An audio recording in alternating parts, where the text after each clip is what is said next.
What would you do if tomorrow you woke up and you were a vampire? Well, first I'd freak out about the fact that vampires are real and I'm now one.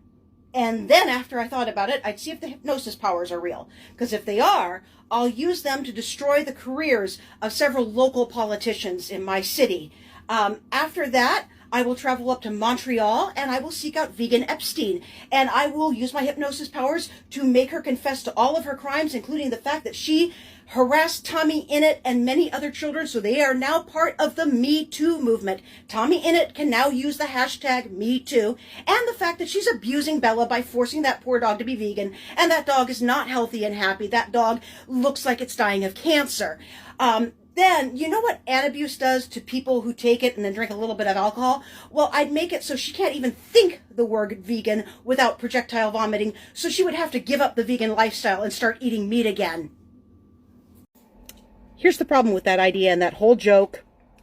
I have personally known some cool vegans, not militant vegans, cool vegans, who said if that happened to them, they would actually go out and choose people who eat meat as their victims, and therefore they would not have a guilty conscience.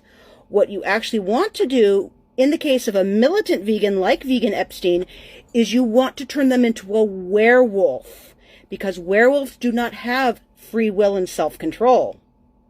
If you really want them to feel guilty, you need to turn them into a werewolf, not a vampire. So you want to know where I got the idea? From the movie What We Do in the Shadows. Because remember that one guy? I'm terrible at remembering names, even character names.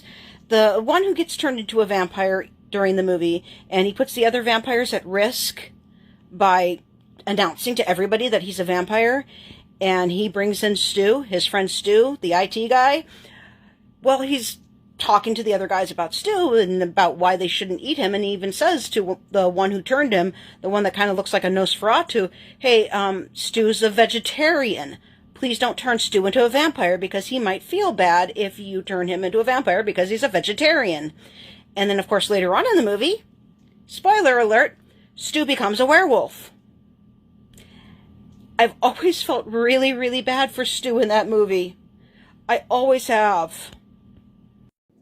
In all seriousness, one thing that really cheeses me off about this whole situation is, had the genders been reversed, had this been a 16-year-old girl being told by a 56-year-old man that if you want a nice vegan boy to play with your button, you need to show him your melons. And that man proceeded to hold up two cantaloupe to symbolize a certain part of the female anatomy, the way that she held up an apple and a pear and a cucumber to symbolize a certain part of the male anatomy, the fallout would have been even worse. We probably would have actually seen authorities going into the house to check the computer for certain types of material.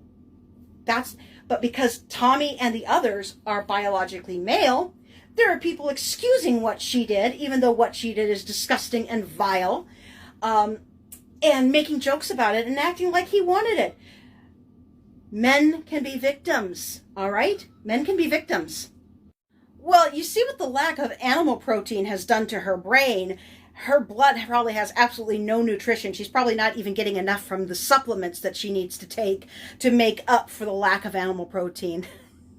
But seriously, though, with her, she has made us suffer so much that Vegan Epstein deserves to suffer in return, which is why I said a werewolf would be a better choice for her, because she would go out of control and she would start eating meat. She would have no choice. If I was a vampire and I was going out after people, it would be people such as people that prey on children, people who like to wear white pointy hats and hold cross-shaped bonfires on unwilling people's lawns, people looking for their friend Kyle, he's so tall, I'm sure you know the meme I'm talking about, and anti-vaxxer wackadoos. You know, just people that are just garbage who need to be tossed off this earth. But Vegan Epstein deserves to suffer.